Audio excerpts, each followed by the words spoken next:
Bienvenue à vous dans cette deuxième vidéo sur l'ortie.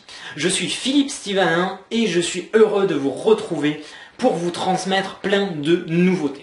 Donc avant de commencer, nous allons passer par le passage obligé. Je vous préviens que toutes les informations que je vous donnerai dans les indications thérapeutiques, que les doses énoncées ne seront là qu'à titre purement indicatif. N'utilisez aucune préparation sans l'avis de votre médecin ou de votre pharmacien. Si vous avez le moindre doute sur votre état ou sur les informations que je vous délivre, référez-vous à un professionnel de santé. Attaquons-nous maintenant à l'ortie pour ses propriétés par voie interne. La préparation la plus employée, la plus utilisée va être le gâteau aux orties pour traiter l'énurésie ou le pipioli des enfants. Faites de petits gâteaux pour que votre enfant puisse en manger un tous les soirs. Donc des petites parts quand même, faut pas exagérer.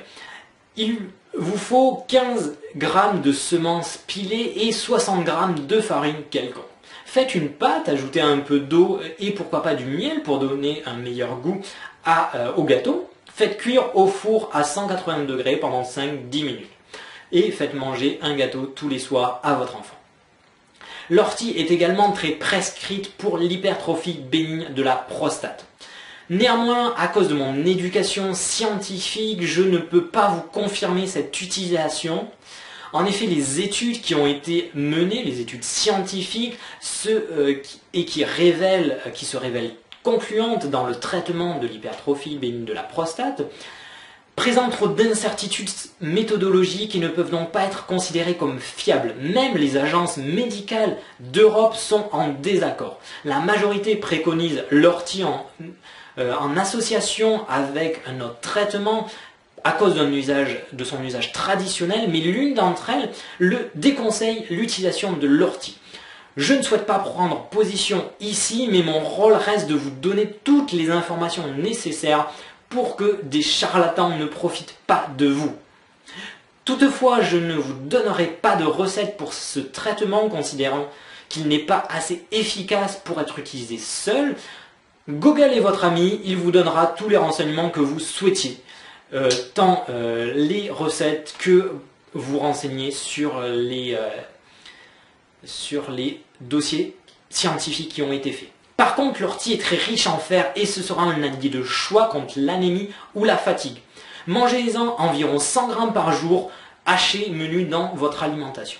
Si vous préférez les infusions, pas de problème, j'ai votre solution. Faites bouillir une cuillère à soupe de plantes dans une tasse d'eau chaude pendant 5 minutes.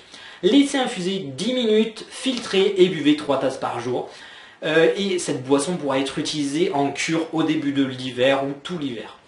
Dernière recette que je vous donne, c'est la soupe d'ortie qui est très utilisée dans les livres de nos grands-mères. Il faut pour cela 200 g d'ortie fraîche si possible, 200 g de pommes de terre et 1,5 litre d'eau. Lavez les feuilles soigneusement, coupez-les en petits morceaux, débitez les pommes de terre en rondelles et mélangez le tout dans une casserole. Cuire à feu doux pendant 20 minutes, ajoutez une pincée de sel, un peu de bouillon. Voilà, c'est prêt, dégustez pour vos soirées d'hiver. Youpi! La dernière utilisation sera sous forme de tisane, elle sera pour lutter contre les cystites. Effectivement, l'ortie est très diurétique et elle sera un bon complément à un traitement antiseptique lors des cystites. Pour préparer votre tisane, il vous faut 2 à 5 g de feuilles, soit une cuillère à soupe environ pour 200 ml d'eau. Portez à ébullition, laissez 10 minutes refroidir ou infuser et vous pouvez boire jusqu'à 6 tasses par jour. Plus vous en buvez, plus ça sera et mieux ce sera.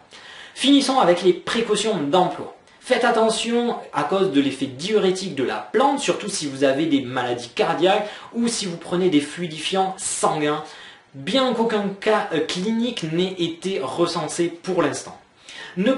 Si vous prenez des suppléments de fer, il faudra éloigner la prise d'ortie, quelle que soit sa forme. Chez les enfants, attendez qu'ils aient au moins 10-12 ans pour leur donner des préparations à base d'ortie. Comme toujours, les femmes enceintes doivent faire attention, bien qu'une utilisation modérée ne représenterait théoriquement aucun risque connu. Si vous récoltez vous-même vos plantes, évitez les endroits fréquentés car l'ortie accumule facilement les produits toxiques et les métaux lourds, tous les métaux. Donc préférez les endroits éloignés de toute population, montagne, forêt, etc.